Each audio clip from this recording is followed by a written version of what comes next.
Today, dozens of providers and families rallied at the state capitol, calling on state leaders to reconsider cuts to Medicaid. Denver 7 has talked with Coloradans who are worried about how Medicaid cuts will impact their families. It's an issue we are dedicated to helping you navigate. If it wasn't for Medicaid and these programs, we wouldn't be able to afford these things for him. It has been our lifeline, in a sense.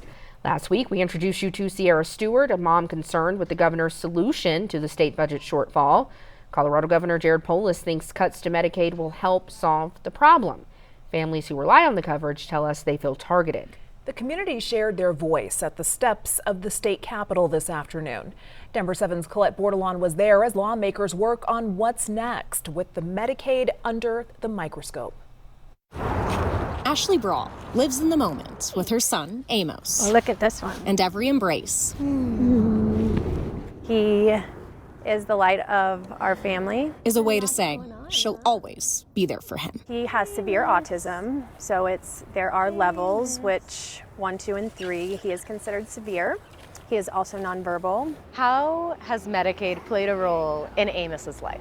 It has been huge. If we don't have access to this, we probably wouldn't be able to live in our same house, and we would have to remove a lot of the normalcies of our life, like being able to pay for our other children's just sports programs. She's one of several people who gathered at the steps of the Colorado Capitol on Tuesday morning, wondering what their future will look like. Let me be clear.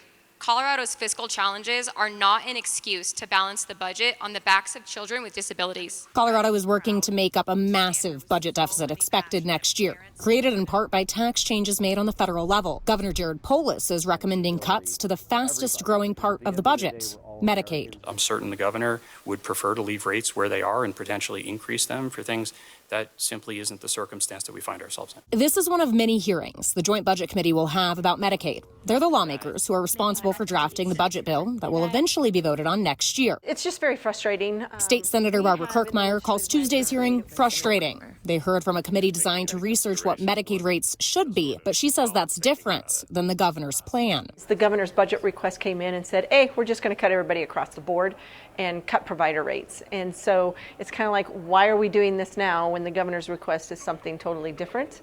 And so it just puts us in a conundrum. JBC will get the final say on that, right? Yeah, we should. Absolutely. I mean, we will get the final say as to what we put into the budget. The governor gets the final say on whether or not he signs off on the budget or if he vetoes any line items. What would you want the state to hear from you? That this isn't something that is a want, it's a need. For Brawl, who tries to live in the moment, the future is always in the back of her mind. We're trying to lay the bricks so that he has a foundation when we're gone. And if this necessity is removed from us, I don't know how we're going to achieve that. A future now filled with uncertainty. There's my sweet angel. But a future where she wants her son to thrive. Colette Bordelon, Denver 7. Digging deeper, the Colorado Association for Behavioral Analysis filed a lawsuit at the end of September against the governor and State Department that administers Colorado's Medicaid program. They argue pediatric autism therapy services are being singled out for reductions in coverage. As you can see with everyone standing behind me here today, we will not stand for it, and we're here to stand up for children, families, and providers across the state. The filing claims the state cannot legally treat mental health or services related to autism more restrictively than physical health services.